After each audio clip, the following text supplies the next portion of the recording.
Hey everyone, this is Kevin from thechesswebsite.com, and today we're going to be going over a game between Kasparov and Topalov, and many players have said that this is the greatest chess game ever played.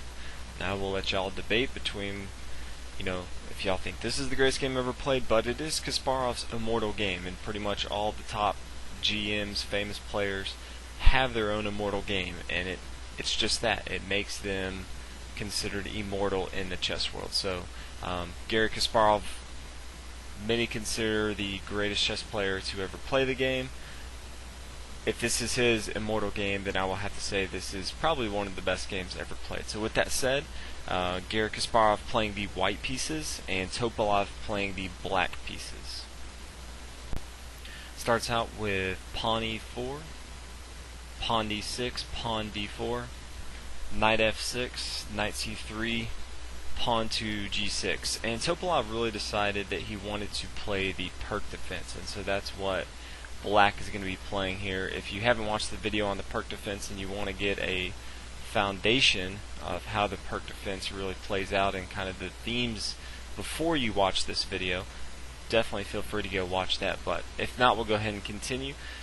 White played bishop to e3, bishop to g7, fianchettoing his bishop, queen to d2. Now you can already see from white that he's already developed his knight here to c3 and his bishop here to e3, and once he moved his queen to d2, it's very apparent that he was looking to castle on the queen side. A lot of times if you're white and you develop your light square bishop and your knight here to possibly f3, a lot of times that will signal that you're going to castle on the king side. But from here, he's already made way to castle on the queen side, so that's more than likely what Kasparov had in the back of his mind as far as where he wanted to castle. Black decided to play pawn to c6, and white played pawn to f3. Now this is in a very aggressive line from white here, and it's probably one of the newer lines that we've seen at top level play in 1999. This hasn't been analyzed too much around this time that it was played.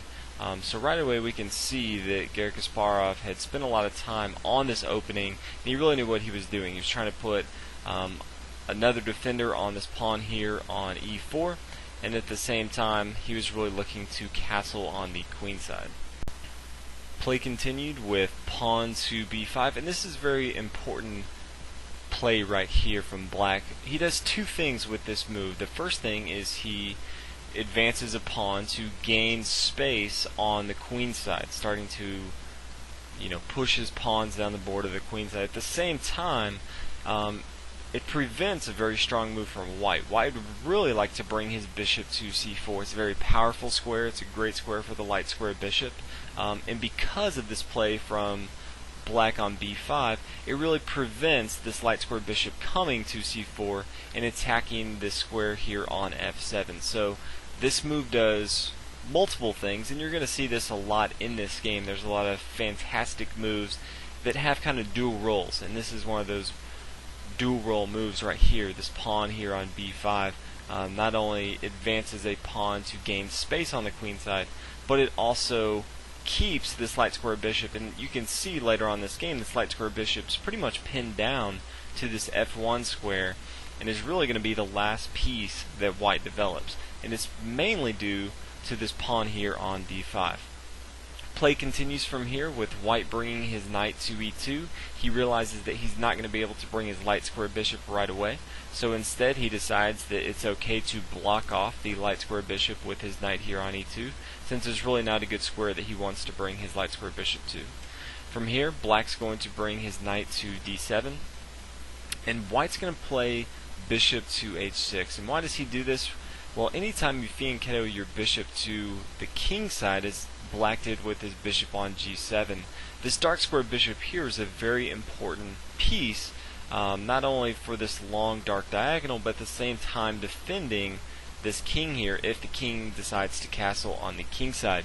Now once white plays this, black pretty much knows that he's not going to be castling on the king side, and so instead of that he decides to go ahead and trade off bishops and instead try to get a little center dark square play in the center. So right away he knows with this queen here on h6, he's not going to be castling on the queen side, so he decides to really focus on the dark squares in the center, knowing that he's probably going to be castling on the queen side. Play continues with black bringing his bishop to b7, continuing his development of his minor pieces. And white's going to play pawn to a3, and this is a very important move because it's a prophylactic move, kind of waiting to see what black does. White eventually wants to castle on the queen side, but this is a very important move. If white were to first castle on the queen side, black could come in with his pawn to b4 and disrupt really what white's plans are. White would be forced to move this knight before he castles, and that's not really what he wants to do. So instead, as most top-level GMs do, they always find the right times to play a prophylactic move, and this is exactly that time where he plays a3, kind of a waiting move to see what black does, and at the same time preventing black from coming in and playing b4 right after this castling on the queen side. So from here, black plays pawn to e5. Again, in the perk defense or any hypermodern defense, once you really develop your minor pieces, you're really trying to attack the center with your minor pieces, and then later on you want to counterattack or attack and gain center control with your pawn. So that's exactly what Topalov is doing here. He has all his minor pieces developed, and now he's starting to attack and try to stake claim to the center. As we talked about from here, white's going to castle on the queen side. That's what he wanted to do in the first place, but again he wanted to play his a3 first. And black's going to from now play queen to e7. Now, after you develop your minor pieces, you do want to get your queen involved. If you don't have a specific place to get your queen involved, you always want to develop it to the middle of the board so that wherever you may need your queen, she can hop over, very quickly. If you put your queen to one side of the board and she's needed on the other side of the board, a lot of times a very good player will block off the queen, and you're pretty much left playing on one side of the board without your most powerful piece. So Topalov knows this, and he brings his queen to e7, can hop over the board wherever the queen needs to, and at the same time getting ready if Topalov wants to castle on the queen side, connect his rooks, and his development will be complete. Now from here, white's going to play king to b1. Again, another prophylactic move. White doesn't want to start to attack on one side and then just have black, castle to the other side or start to move to the other side. So it's kind of a waiting move, playing king to b1. One, it's allowing him to get a little bit more safety for his king, but at the same time kind of waiting to see what black's going to do.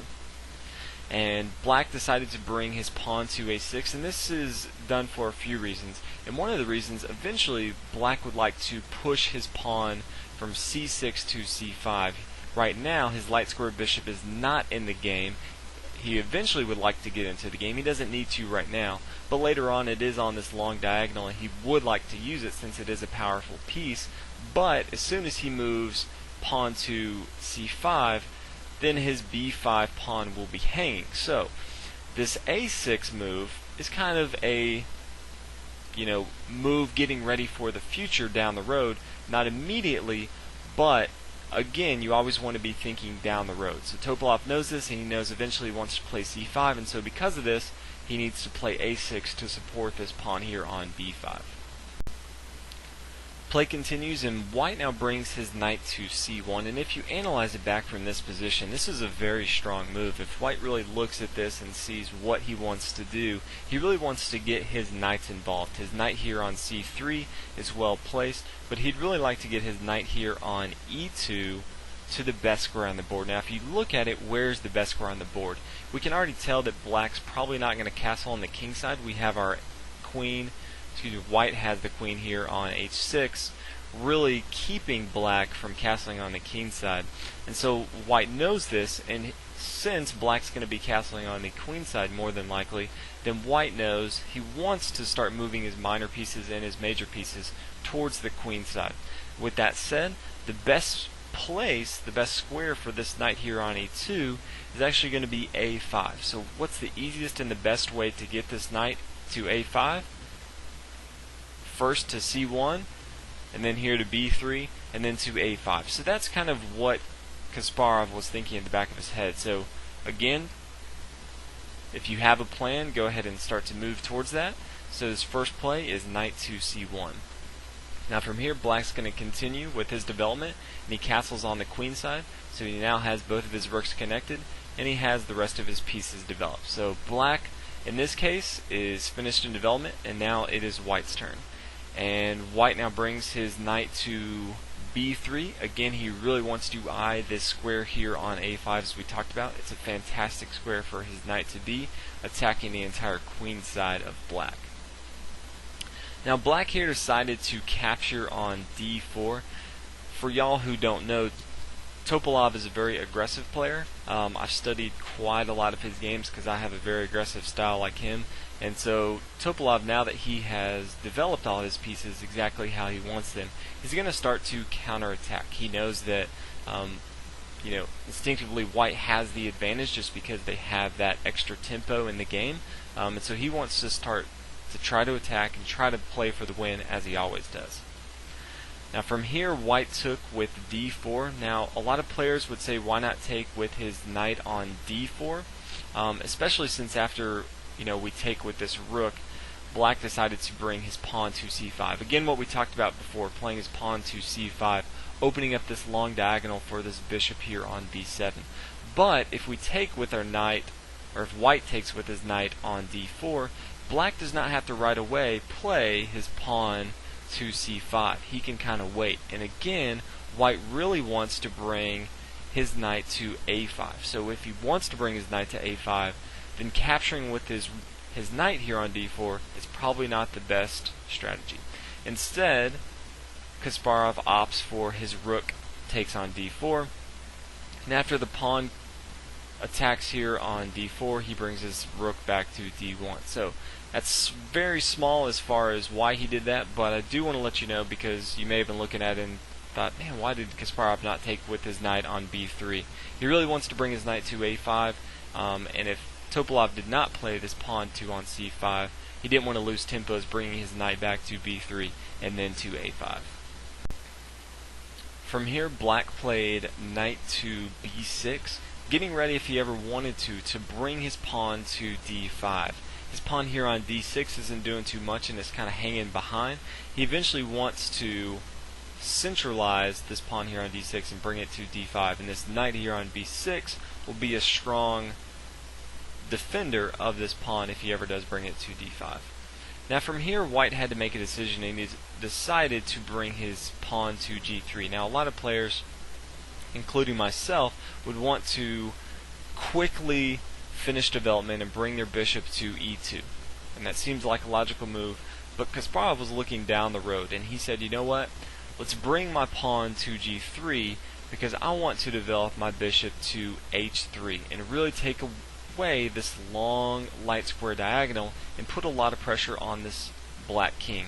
So although it's going to take him 2 moves to finish his development, his light square bishop is going to be on the exact square that he wants it to, and that's this square here on h3 where it can take this long diagonal and attack the queen side of black here. So after g3 here, black's going to play king to b8, getting his king out of the way once the bishop comes to h3, and white first is going to bring his knight to a5. Now again, this is the plan that Kasparov wanted the entire game, and so now he brings that plan to fruition, and black is going to bring his bishop back to a8. This long diagonal bishop for black, Topalov does not want to get rid of it right away, and white's okay with that. He has a knight here, very nicely placed on e5. It's going to put a lot of pressure on black the rest of the game. It's going to be really hard for black to get rid of that knight anytime soon. So from here, white's going to continue with his development with bishop to h3, and this is the exact square that Kasparov wanted his bishop here on h3, putting a lot of pressure on this long light square and this long light diagonal, and at the same time he has now finished his development. So it did take him a little longer to finish his development. He's connected his rooks, but at the same time his game plan is going exactly how he wants it. Black from here played pawn to d5, and instead of taking right away, Kasparov decided to bring his queen to f4.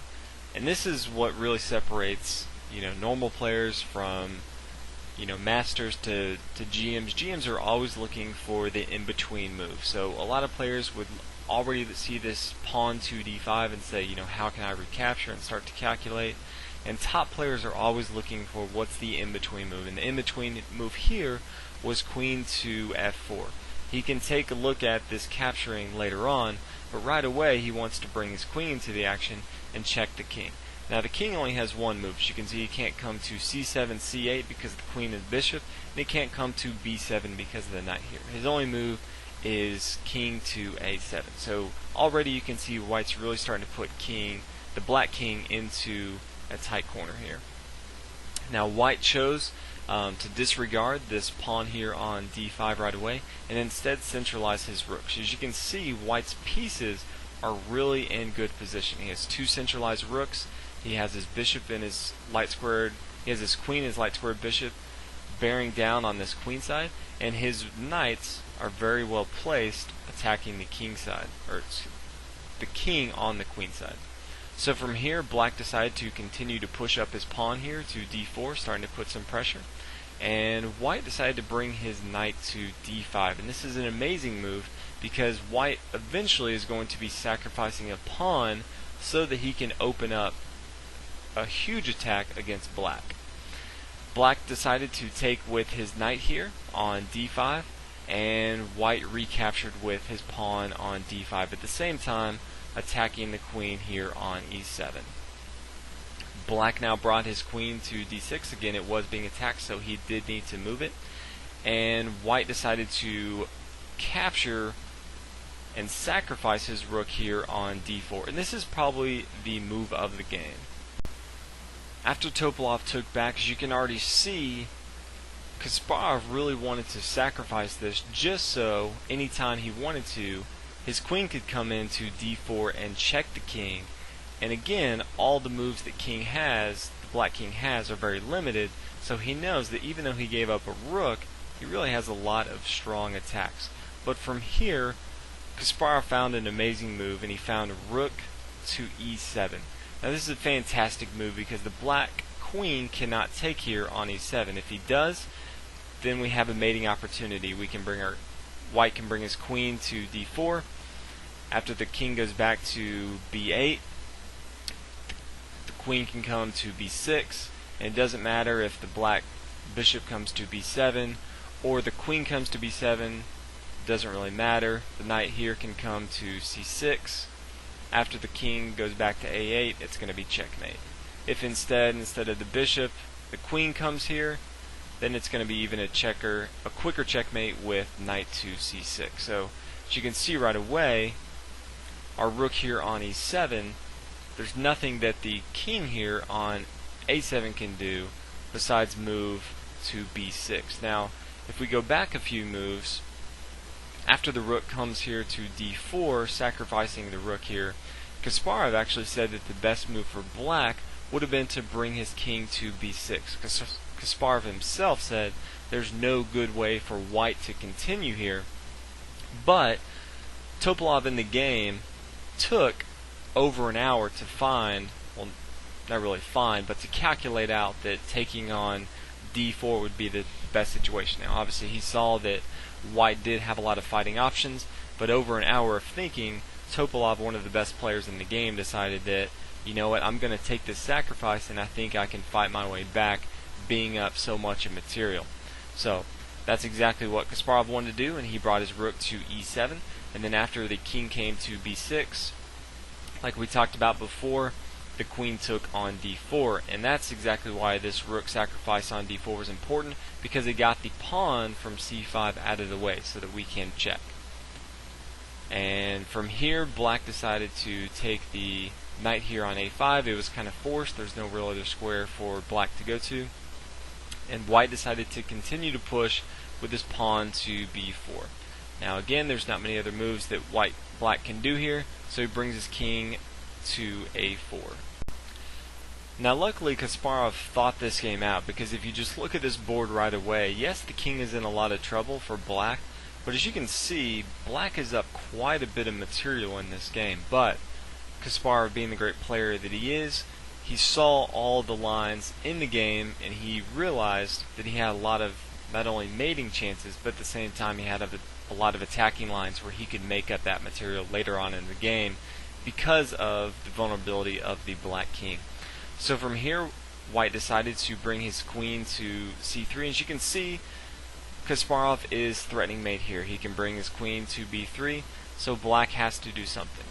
Easiest thing for black to do here is take on d5. It's kind of forced. There's no other way for black really to get out of this. And from here, white decided to bring his rook to a7. At the same time, rook here on a7 is threatening mate here. After he takes on a6, that would be checkmate. So black is forced to bring his bishop to b7 to attack and defend this pawn here on a6. And from here, white can take with his rook here on b7. Now again, white is still threatening the square here on b3 with checkmate, so black decides to bring his queen to c4, and from here white takes on f6. So right away we can already see that white's taken off this knight and this bishop off the board. So although just a few moves ago it looked like black was up a ton of material, now we see that black's only up just a few points of material.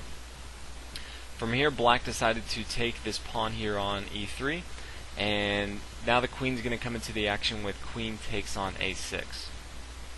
Now after the king takes on b4, white has a brilliant move here, and he plays pawn to c3, sacrificing this pawn at the same time, basically saying, you know what, I'm going to leave my king vulnerable because I'm going to make your king come to c3, and then I'm just going to attack and attack and attack. And I'm sure he thought about this move for a long time and thought about all the variations of what he could come up with. As you'll see, it came to fruition. Keep in mind that the black queen cannot take on c3, because from here Kasparov could just take with his queen, and then when the king came to the a file, the rook could swing over, and the only move to stop it would be to bring his queen over, and it's checkmate from there. So Kasparov knew this, and he knew that